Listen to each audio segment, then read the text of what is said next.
నా పేరు కవితశ్రీ. So 1998 batch. 10th తర్వాత అక్కడే ఇంటర్ చేశాను. ఇంటర్లో పెళ్లి చేసుకున్నాను, టీనేజ్లో పెళ్లి చేసుకున్నాను. అందరూ ఏంటంటే చదువుకొని లైఫ్లో సెటిల్ అయిన తర్వాత పెళ్లి చేసుకొని పిల్లల్ని అంటారు. నేను ఫస్ట్ పెళ్లి చేసుకొని పిల్లల్ని కానీ తర్వాత పిల్లలతో పాటు చదువుకొని పిల్లలతో పాటు పెరిగాను అనమాట. బేసిక్గా మాది అగ్రికల్చర్ ఫ్యామిలీ. నా హస్బెండ్ ఫార్మర్. సో నేను అందువల్ల ఒక 10 years ఫార్మింగ్ చేశాను. అగ్రికల్చర్ ఇప్పుడు కూడా చేస్తాను. సో తర్వాత ఏం చేశానంటే ఆలోచించాను పొలం గట్ల మీద. అసలు నేను ఏం చేశాను, ఎక్కడున్నాను, నెక్స్ట్ ఏంటి అంటే నాకు అసలు ఏమీ అర్థం కాలేదు. ఇంటర్లో ఆగిపోయింది చదువు. లైఫ్లో కొన్ని అప్ అండ్ డౌన్స్ ఏంటంటే లైఫ్ ఇది కాదు, ఇంకా ఏదో చేయాలి, ఇంకా స్ట్రాంగ్గా బతకాలి, ఇంకా స్ట్రాంగ్గా నిల్చోవాలని నాకు అనిపించింది. సో స్ట్రాంగ్గా నిల్చోవడం స్టార్ట్ చేశా. ఇప్పుడు చాలామందికి నేను రోల్ మోడల్. నా పేరు ఒక బ్రాండ్ అయిపోయింది. ఇప్పుడు కవితారెడ్డి మనతో ఉంది అని అంటే ఎంత దూరమైనా వెళ్ళొచ్చు, ఎంత ప్రాబ్లం ఉన్నా సొల్యూషన్ ఉంటుంది అని అనుకుంటారు. సో నా వరకు వచ్చేసరికి ప్రాబ్లమ్స్ అన్నీ నాకు కూడా ప్రాబ్లంగానే అనిపిస్తాయి.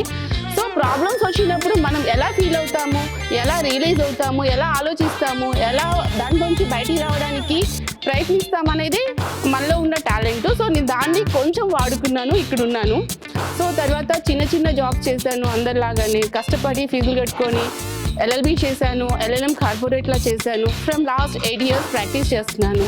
ఖమ్మంలో ఫ్రమ్ లాస్ట్ 8-9 years నుంచి వర్క్ చేస్తున్నాను. ఏ అడ్వకేట్ని అడిగినా నా పేరు గుర్తుండకపోయినా నా ఫోటో చూపిస్తే మాత్రం ఈజీగా గుర్తుపట్టి ఎక్కడుంటానో చెప్పేస్తాడు. అండ్ దీంతో పాటు నాకు యూట్యూబ్ ఛానల్స్ ఉన్నాయి, సోషల్ మీడియాలో కూడా నేను యాక్టివ్.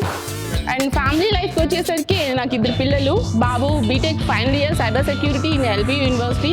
పాప ఇంటర్ 2nd year. పాప నాతోనే ఉంటుంది. బాబు LP యూనివర్సిటీలో ఉన్నాడు. ఇప్పుడు సైబర్ సెక్యూరిటీ బ్యూరోలో ఇంటర్న్షిప్లో వెళ్తాడు నెక్స్ట్ మంత్. ఇంకా స్కూల్ డేస్లో వచ్చేసరికి నాకు బాగా గుర్తుంది ఏంటంటే పొద్దున్నే లేచి సైకిల్ దొక్కొని స్కూల్కి వెళ్ళడం అనేది చాలా కష్టంగా అనిపించేది. ఎందుకంటే ఎర్లీ మార్నింగ్ 4 o'clockకే మేము బయలుదేరే వాళ్ళం. నాకు అప్పట్లో రేంజర్ సైకిల్ ఉండేది. సో అప్పుడు రేంజర్ సైకిల్, తర్వాత ట్రాక్టర్, తర్వాత అంటే లైఫ్లో ఉన్న అన్ని వెహికల్స్ని నేను నడిపేశాను అనమాట. సో ఆ తర్వాత బాగా ఇంకా గుర్తుంది ఏంటంటే స్పోర్ట్స్. అప్పటి నుంచి నేను స్పోర్ట్స్ పర్సన్. ఇప్పటికి కూడా ఏంటంటే అంటే అడ్వకేట్స్కి రెగ్యులర్గా ఎవ్రీ ఇయర్ స్పోర్ట్స్ జరుగుతాయి. దాంట్లో నేను కబడ్డీ ప్లేయర్. ఆల్మోస్ట్ నాతో కబడ్డీ ఆడిన వాళ్ళకి అన్ని ఫ్రాక్షన్సే. అండ్ షార్ట్ పుట్లో నేను state first. Shot put, disc throws and ఆ స్పోర్ట్స్ అన్ని, అథ్లెటిక్స్ అన్ని ఆడతాను. లైఫ్లో నేను ఒక్కటి మాత్రమే నేర్చుకున్నాను. అది మీకు ఎంతవరకు ఉపయోగపడుతుందో తెలియదు. ప్రాబ్లమ్స్ అందరికీ వస్తాయి.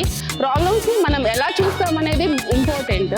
అన్ని ప్రాబ్లమ్స్ చూసేసాం కాబట్టి పిల్లల్ని కూడా అలాగే స్ట్రాంగ్గా పెంచాలని ఫిక్స్ అయిపోయాను. అలాగే స్టిల్ సింపుల్గా చెప్పాలంటే నేను అన్ని పనులు చేస్తాను. ఇంట్లో అమ్మని, పొలంలో పని మనిషిని, కోర్టులో అడ్వకేట్ని, బయటికి వెళ్తే ట్రావెలింగ్ చేస్తాను, యూట్యూబర్ని, ఎవ్రీథింగ్. అంటే నాకు ఏది నచ్చితే అది చేస్తాను.